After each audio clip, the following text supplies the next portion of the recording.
Don't know about you. I don't know if it's age. But life seems to be going far too quickly lately. We are here heading towards Christmas, and today I'm so grateful to be with each and every one of you as we just sit before our Lord and Savior and just ask that He comes and speaks to us through His Word. And may God's Holy Spirit work with every seed that is planted, through the songs that we've sung, through the prayers that have been offered. We thank God that He continues to work today, and especially through His Word. We're going to be taking our reading from Matthew 24, and you will see that there is a thread that continues to go through the last couple of weeks. No different today, so we are going to be going to Matthew 24, and it's called The Day and the Hour Unknown.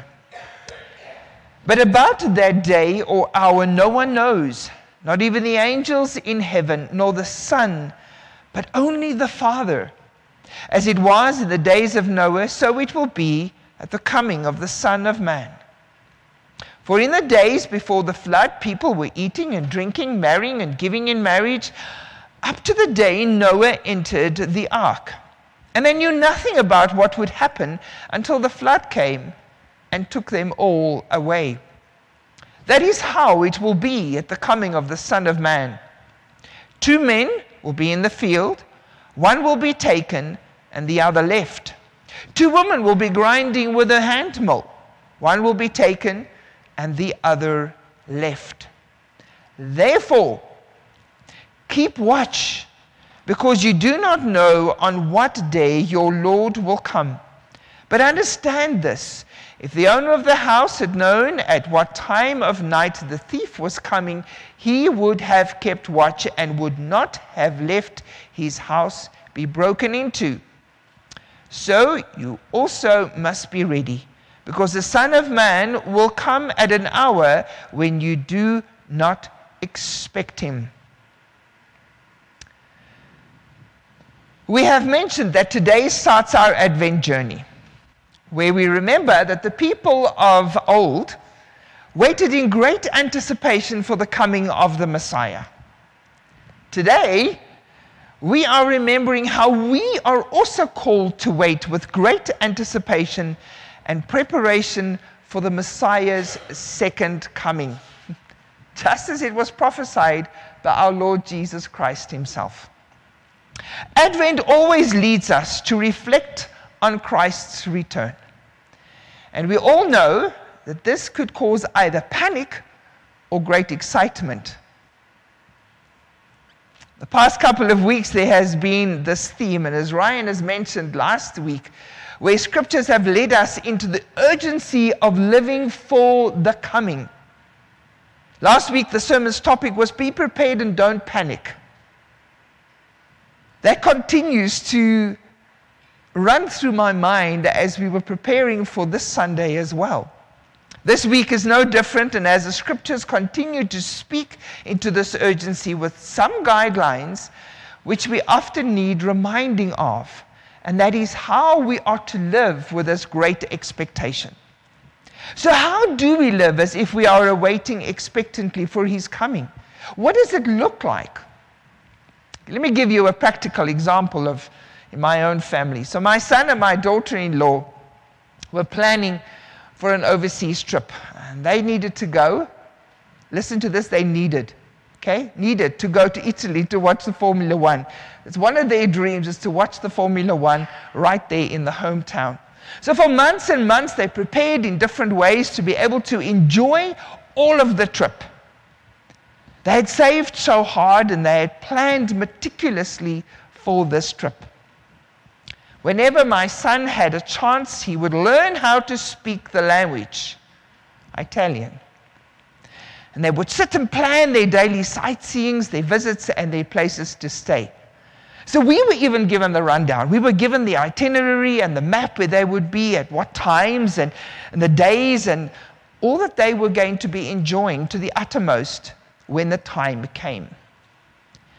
They did, of course, enjoy even the way he understood some of the conversation a little, especially to be able to order the right food for both him and Kayla. That is one of the greatest things in my son's life, is to order food. And he will not let that opportunity go by. So today's readings lead us to that same exciting part of this preparation for what is to come for Christ. He's not asking us not to prepare. He's actually encouraging us to prepare. And in every reading for today, you will see the promise of Christ's coming is related back to how we are to live now, which it should be. How are we preparing? Isaiah, in the call to worship, and in the Paul's writings, which we will hear a little bit later, both invite us into a life lived in God's light. A life of peace, of justice, of morality. And of course, in Jesus' gospel reading, he encouraged us to live in readiness, expectation, always aware that Christ's coming is imminent. It's like December tomorrow. It's imminent.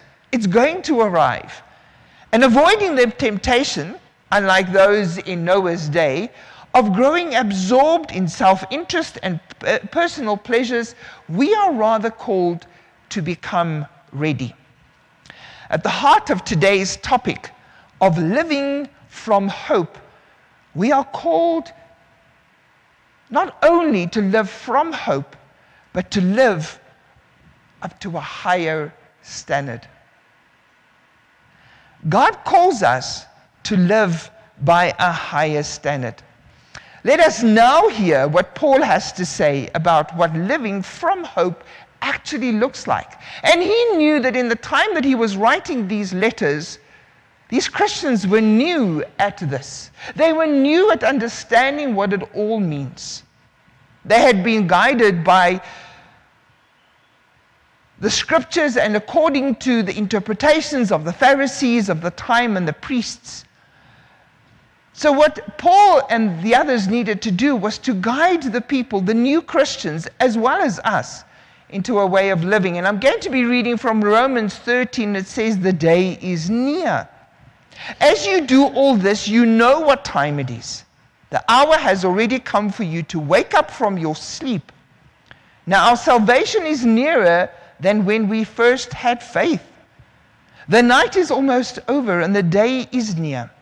So let's get rid of the actions that belong to the darkness and put on the weapons of light. Let's behave appropriately as people who live in the day, not in partying and getting drunk, not in sleeping around in obscene behavior, not in fighting and obsession. Instead, dress yourself with the Lord Jesus Christ and don't plan to indulge in your self-desires." I'm always grateful for these great writers who give us instructions. And Paul's instructions are pretty direct. If we truly have hope in Christ, in the coming of life and of the day when God's reign is the norm, not the expected in our world, we must live according to this hope now. It's so important that we are to live from hope and not hoping that something will happen, but hope in knowing that it is imminent. We must live as people who believe enough in God's coming that we will begin to practice its values and principles in our lives. This means we commit ourselves to the integrity, to justice and peace, and invite others in this way of life as well. Embracing Isaiah's message of the nations streaming to God's mountain is something that we are to live by. We must be careful not to lose sight of what it is to come, and of course in that way lose hope. This means we cannot accept things as they are just because it's the way it is. We cannot lose hope because of what the world looks like today. Rather, we are to commit ourselves to working to create the world of which we dream of. This means we are to live in peace, as far as we possibly can. Yes, with all people. We hold ourselves to the highest standards of ethics and morality. We embrace a life of gentle modesty.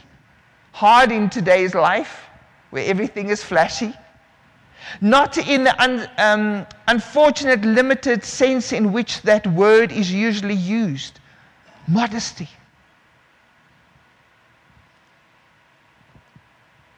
But we live that we rather than reject the flamboyant displays of wealth, wild and excessive self-pleasuring events and exercises, and over-the-top attention-seeking ploys. Rather, in this Advent, we seek to demonstrate the kind of life that enriches the world that is in so much need, and all creatures who live in it. Just this morning, there were two beautiful souls who rescued our birds that is nesting there near the pool. One of the babies fell into the water, and there was a rescue team to help and reunite that family. That is what God calls us to do, is to not only live in this hope, from this hope, but it is also to display it in how we treat others and every creature around us. Living with excitement, looking forward to what is to come, just as Jesus promised.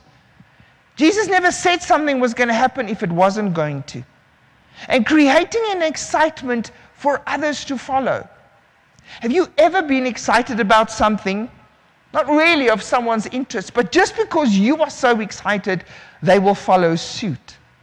The other day, as I drove to the office, I saw something that caught my attention. There was an elderly woman taking her walk. Nothing strange about that, right? Many of us do that. But what was different was that she was carrying a plastic bag and one of those handheld gadgets that pick up rubbish that you don't need to bend down and to your knees and pick something up. I love those gadgets. So she had one of these gadgets that she could pick up rubbish. Rubbish that others had dropped. It wasn't her rubbish, but it was rubbish that others had dropped. Now one can say, there's so much rubbish in this world. What difference could that person do? Because tomorrow there will be rubbish again, right? Why waste your time? Unfortunately, we do the same in the way we live today. If we can't beat them, we can just join them. We're not going to make a difference. As one person, what difference can we make? What difference can we make by living according to what Scripture calls us to do, if the world is so evil? However, Jesus is calling for a complete different attitude. An attitude of living a life that we are called to live, and making the ripple effect starting from the closeness of our own souls out into the community. How quickly do we get caught up in the gossips, taking what is not ours, grumbling about our situations, blaming God for not hearing us, complaining about co-workers, bosses, or jobs, neighbors even, fighting with family just as the world does, partying like those Paul spoke of. Do we look different? Sometimes we may feel that our actions are too small to make a real difference, much like the woman quietly picking up the rubbish on her afternoon stroll. We are called to make a difference. Yet Advent reminds us that even the smallest gestures filled with hope have the power to light the darkness. One candle, just one candle, can disperse darkness. Jesus is calling us to a life of living from hope. In too many ways, the life of Christians and their churches simply reflect the values and the beliefs of the society that is around us. To look at us, you wouldn't know that we are waiting for a different world. We're getting despondent by the one that we are in. And holding out the hope of peace and justice is not something that is displayed by us. If we really lived our faith out, In the coming of Christ, we would seek to express hope in all our interactions. We would invite others into a hope-filled way of living, and we would live the kind of life that demonstrates what we believe the world will be one day when Jesus comes. This means that we must embrace a life of simple daily justice, reducing our personal carbon footprint through modesty and simplicity, bringing peace through the practices of forgiveness, negotiation, and listening, seeking justice through serving of those in need, and challenging injustice wherever we find it in our communities. It's all over. In addition, we need to develop habits of readiness. Do we as Christians look ready? Are we displaying to the world that we are preparing for something exciting? This is just temporary. Looking for every opportunity to allow the world out there to know that Christ is coming. Looking for every coming of Christ into our lives and into our world. He wants to come in today and change things. Making that beautiful part of the Our Father, let your kingdom come now, Lord, here on earth, through the way we live. The way we live, we are supposed to be proclaiming the presence of Christ wherever we can, even when we doubt that we are making a difference. Even though we are, you know what, there's many a times when you are dealing with, especially loved ones or friends, and you have been journeying with them for so many years, and there's no difference. Are we to give up? Are we to stop speaking hope into their lives? Most definitely not. Many years of constantly praying and speaking into a person's life, one day they too will be excited about Christ's coming. If we do this, we become the fulfillment of the prophecy in this week's reading, where Jesus calls us to prepare. In a world often shadowed by uncertainty and discouragement, the coming of Christ signals that new dawn. One of the most beautiful scenes for me when I'm at the coast is a sunrise. The dawn of a new day. Hope in Christ does not disappoint. It steadies us, lifts our gaze, and calls us into action, however ordinary that action may be.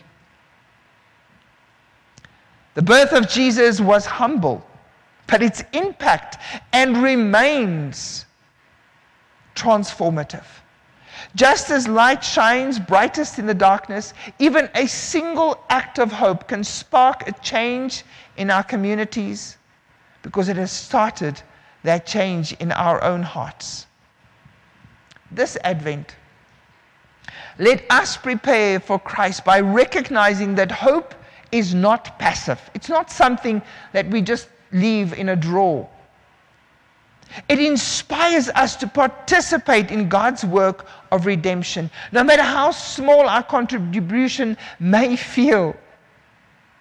God takes what we give and makes it enough.